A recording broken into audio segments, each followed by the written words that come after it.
Chers frères et sœurs et chers auditeurs qui nous rejoignez pour ce rendez-vous du jeudi, cette méditation, soyez de nouveau les bienvenus.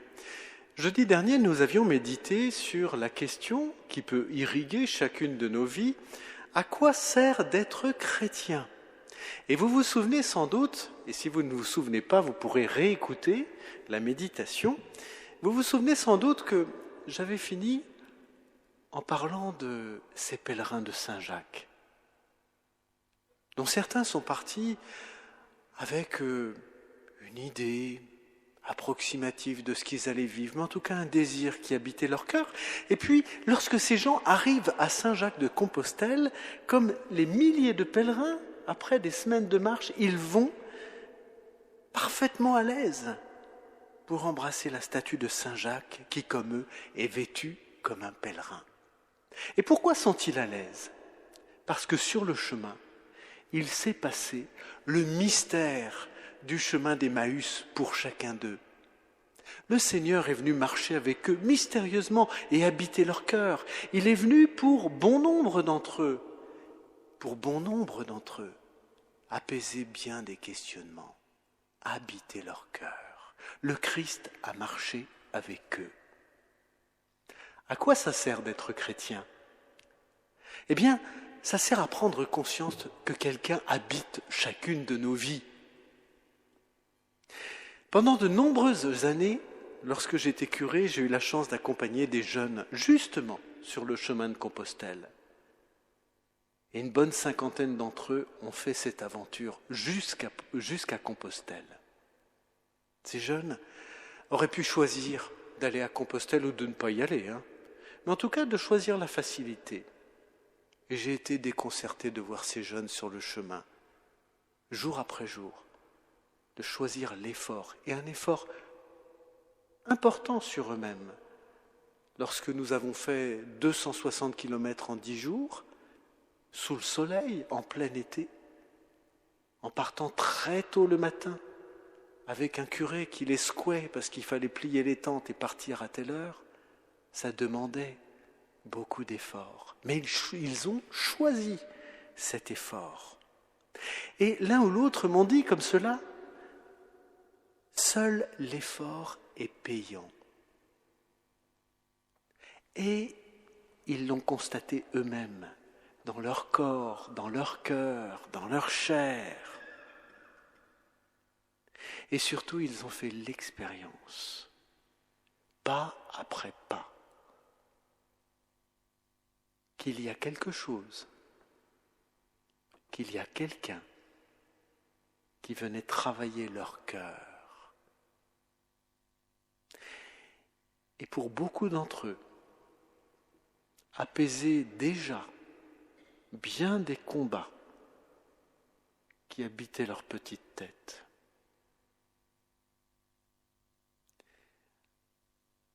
Nous sommes allés à Saint-Jacques. Saint-Jacques, qui selon Dante est l'apôtre de l'espérance.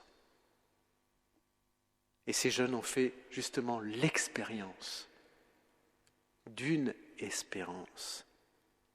Et saint Thomas décrit cette espérance en disant qu'elle est un bien futur, difficile, mais possible.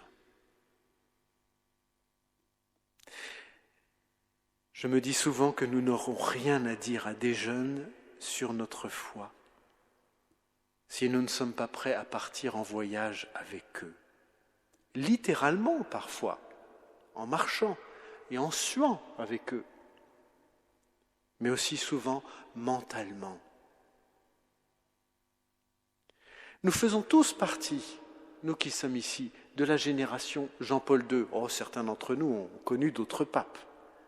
Mais celui qui a habité notre vie de chrétien pendant très très longtemps, c'est Saint Jean-Paul II. Et nous pouvons regarder ce visage de Saint Jean-Paul II en nous disant « Pourquoi est-ce que cet homme a été tant aimé ? Pourquoi est-ce que nous continuons à tant l'aimer aujourd'hui ?» Eh bien, c'est parce qu'il a été à l'évidence un pèlerin. Mais un pèlerin qui est venu marcher avec nous, tandis que nous cherchions Dieu. Pensez à Jean-Paul II, et vous verrez que cette parole, elle se réalise. Il nous faut chérir et encourager l'envie de pèlerinage qui saisit chaque être humain et qui exprime ne serait-ce qu'une espérance implicite, cette recherche d'un bien futur dans chacune de nos vies. Comme le disait un théologien du IXe siècle, Pascal Radbert, le désespoir n'a pas de jambes qui lui permettent de marcher sur le chemin qui est le Christ. Nous sommes, si j'ose dire, comme des hirondelles, aspirant à s'envoler dès qu'arrive le printemps, ou comme des saumons, saisis par le besoin impérieux de remonter le courant pour rentrer à la maison. C'est sûrement pour cela que des histoires comme le Seigneur des Anneaux fascinent tant les gens. Vous connaissez le Seigneur des Anneaux, sinon il faut le découvrir. Cela touche en eux une envie profondément enfouie de partir pour une aventure, comme Bilbo, le personnage principal. Bilbo, il est insatisfait, incapable de trouver le repos. Nous devons marcher avec les gens, comme Jésus a marché avec les disciples vers Emmaüs, même si, comme ses disciples, il nous semble partir d'abord dans la mauvaise direction. La question est bien sûr de savoir si ces marches, ces pèlerinages mènent quelque part. Trouvons-nous ce que nous cherchons ? Ou bien sommes-nous juste en train de tourner en rond, comme les Israélites dans le désert ? Un écrivain qui s'appelle Mario Vargas Llosa a écrit un livre qui s'intitule « Le paradis dans l'autre coin ». Il raconte l'histoire de deux personnes qui cherchent le paradis. Un bien connu, Paul Gauguin, qu'il a imaginé. Et puis son improbable grand-mère, Flora Tristan.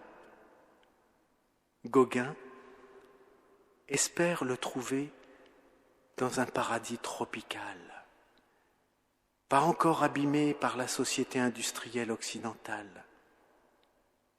Elle espère le trouver, elle, Flora, dans une transformation de cette société, un monde enfin juste, dans lequel tous les humains seraient égaux, notamment les hommes et les femmes.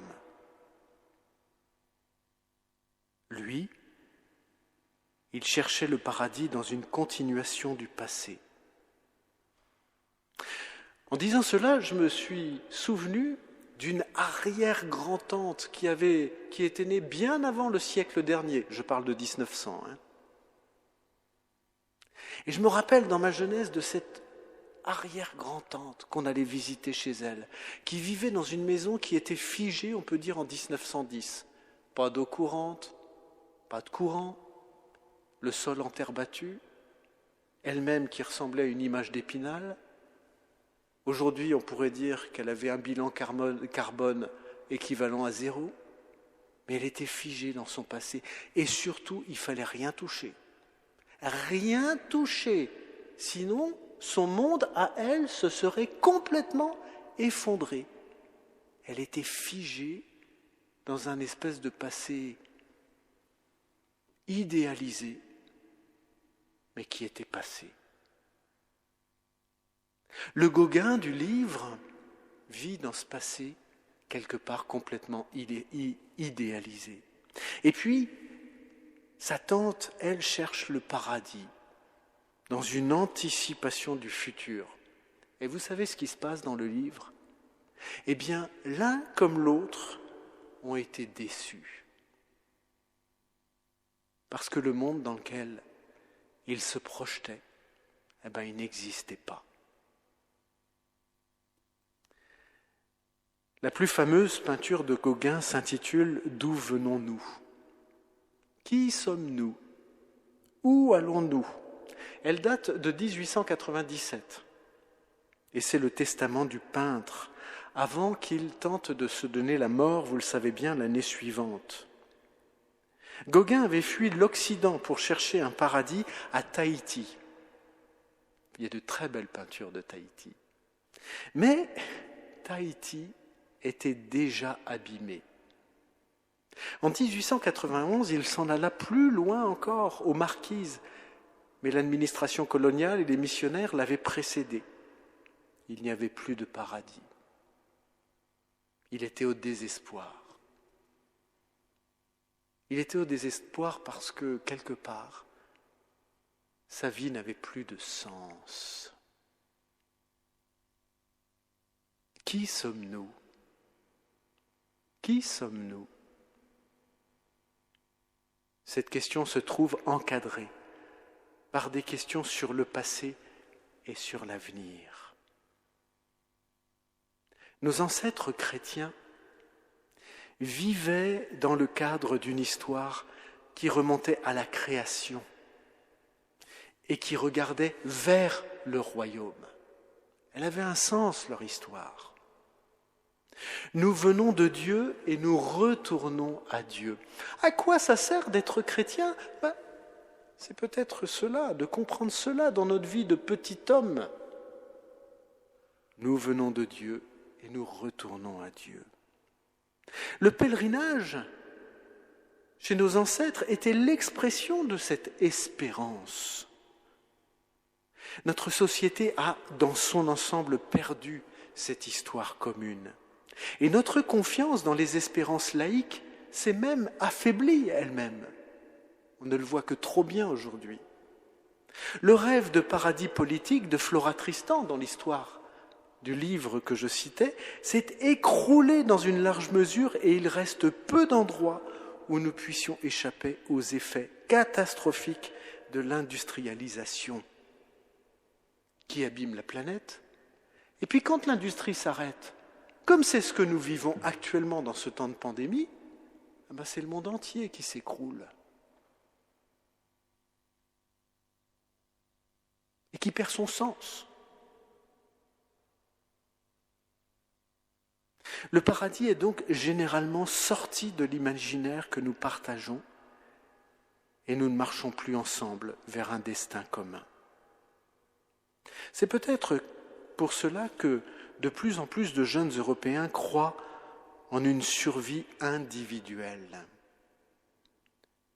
Si je ne peux plus rien dire du destin de l'humanité, je peux au moins m'accrocher à quelques promesses concernant mon propre avenir.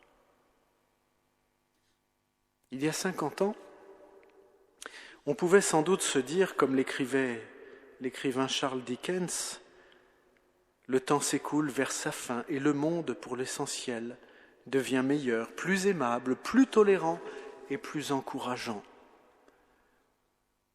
Mais cette parole-là, comme un parfum tout fade, tout passé, semble ne plus exister. Cette confiance est maintenant presque entièrement anéantie. Curieusement, une des étapes de cette perte de confiance a été la chute du mur de Berlin en 1989. Comme l'a bien dit Fukuyama, l'histoire s'est terminée. Le rêve d'une transformation radicale de l'humanité s'est comme dissipé. Oliver Bennett a écrit qu'en dépit d'un accroissement de la richesse dans bien des pays occidentaux, nous souffrons comme d'une dépression collective. Nous voyons la violence augmenter dans nos villes, les guerres de gangs sévir, l'usage de la drogue se répandre, et dans le monde qui nous entoure, une inégalité croissante entre riches et pauvres. Ces épidémies, comme celles que nous vivons actuellement, qui font peser comme une aggravation de l'état humain. Il y a la menace d'un désastre écologique qui devient de plus en plus prégnant. Et puis il y a encore les affrontements entre religions et la montée du terrorisme. Privée de promesses d'avenir, que peut notre génération du tout de suite, sinon vivre dans l'immédiat ? Ce que nous voyons tout autour de nous, ce sont les religions du New Age, du Nouvel Âge, qui proposent une piété individuelle et une récompense immédiate. C'est une société mue par la consommation. C'est la recherche d'une communication immédiate. C'est l'accusation d'idéologie. Dans les affaires publiques, c'est une politique à courte vue et l'apathie des électeurs. On ne l'a que trop vu les temps derniers. Ce sont des églises chrétiennes de plus en plus absorbées par des questions d'organisation interne, de conversion personnelle et de morale individuelle. La croyance moderne en notre capacité à rendre le monde meilleur s'affaiblit. Le présent est notre nouvel horizon, notre port, notre refuge dans l'océan du temps. Alors, à quoi ça sert d'être chrétien ? Eh bien justement, de donner un passé et un avenir à chacune de nos existences, à chacune de nos histoires, à chacune de nos sociétés, à remettre du sens et de l'espérance dans ce monde qui sans doute en manque tant ou ne sait plus le trouver. À quoi ça sert d'être chrétien ? Eh bien, c'est de découvrir qu'en tout, et dont Épicoco le dit bien dans son livre « La foi n'est pas un bonbon au miel », en toute chose, même dans les choses difficiles, et Dieu sait que notre pèlerinage vit aussi des heures difficiles, notre pèlerinage personnel, mais en toute chose, il y a l'espérance. Parce que dans toute vie, il y a une présence, celle du Christ, qui nous dit que nous venons d'un désir, que notre vie a un sens,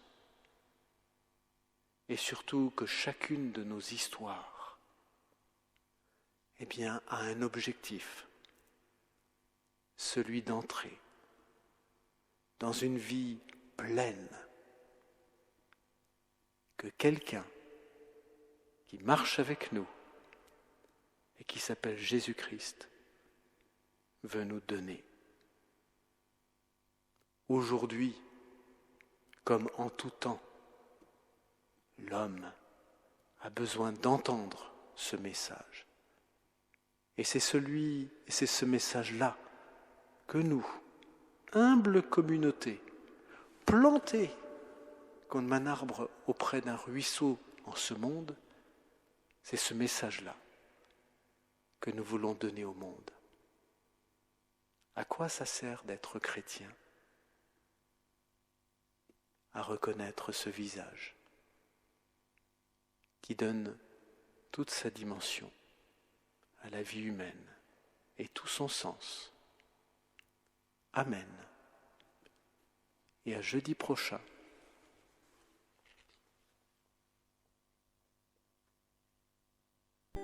Ô toi Marie, la toute bénie, l'ange du Seigneur te dit, ne crains pas. Tu es l'élu du Père. Ave Maria. À l'ange Gabriel, toi tu as dit oui. Ô Fils de Dieu, tu as donné la vie.